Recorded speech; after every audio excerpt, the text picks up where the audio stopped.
This is Ian with Build Brothers. Going to go ahead and do an inspection here at 14052 Yucca Street in Honolulu. We're going to start here at the back of the home, and we're always starting underneath the eaves. We're going to start by looking at the fascia, and then if there's not stucco in the eaves, we'd be able to see the rafter tails, the starter board, the blocking, and some other things. But because those eaves are stuccoed in, we can't see that stuff. I'm showing you this section here because there is some water staining along the fascia here.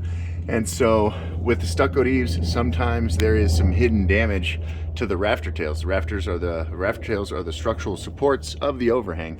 And so when we open up the roof from the top, if there is in fact damaged rafter tails, well, those are kind of challenging to replace with the stucco. Here we can see that it looks like the stucco might be sagging a bit, and sometimes that's because the rafter tail is rotten and the lath that holds the stucco up has come away from the rafter tails. Anyways, home's got really good intake ventilation. All these screened off vents underneath the eaves help the attic breathe. That's a great sign. I think that there is substantial fascia damage around the home, especially these areas that are really visible from the backyard, from enjoying the backyard. So that definitely needs to be replaced, but by no means is it all of it that needs to be replaced. Along the sides look fine, and then this section over here looks fine. I don't know for sure until we rip the roof off, but based on what I'm seeing here, I don't think we need to replace all of it. Let's work quickly around the front of the home. There is also that little trim piece, what I call a 1x3 shadow board underneath the drip edge. And if a bunch of that is rotten, well then we'll just take all of it off. It's not necessary. And with the new roof, we can do away with that shadow board.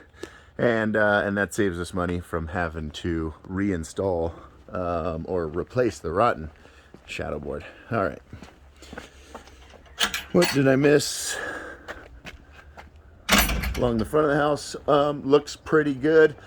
These areas that you see every day, all day, that would bug you, I definitely replace all of this along the front of the garage as well as the entryway. But then over on that side of the house, it all looks good. Let's get up there and take a look.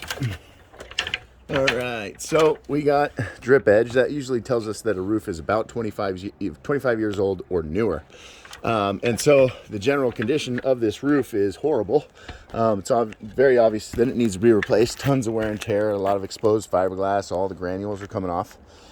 But what's not as obvious is the really poor job flashing all the penetrations. So when we see no flashing on something like that, or something like this T-top here, we know that there's an additional layer of shingles underneath this top layer. So I would ask that you take a look at their quote and see if they've included tearing off both layers, or if they're going to charge you extra money to tear off the second layer that's underneath here. This looks like it has been eliminated. That's an asbestos pipe. So that was like the old flue for the old furnace or something like that, probably the original. Very obvious that the ridge caps have been replaced. Those always wear out first. And with the condition that they're in, they look really good, which means they are newer than the rest of the roof. We definitely don't like that installation method where they left all of those exposed nails. The new roof will not have that. Don't like the way the chimney's flashed. We'll be sure to tighten that up with the new roof. And then these whirlybirds are for exhaust ventilation. Exhaust is the hot air out of the attic. So the eave vents allow the cool air in, and then the rooftop vents allow the hot air out. And whirlybirds tend to go bad over time. They got moving parts, and we don't really like the look of them. So we install O'Hagan vents, which are just flat and blend in really nicely. What else is worth mentioning on this roof? No starter shingle. So that's one of the reasons why some of the fascia is in bad shape, is because there was never starter shingle installed. So if we look right here, here's a seam between one shingle and the next. We can see right to the drip edge. If there was a starter shingle, it would take care of that problem. So We'll be sure to install starter strip on the new roof. It'll last a heck of a lot longer this one. It'll have a warranty for 50 years.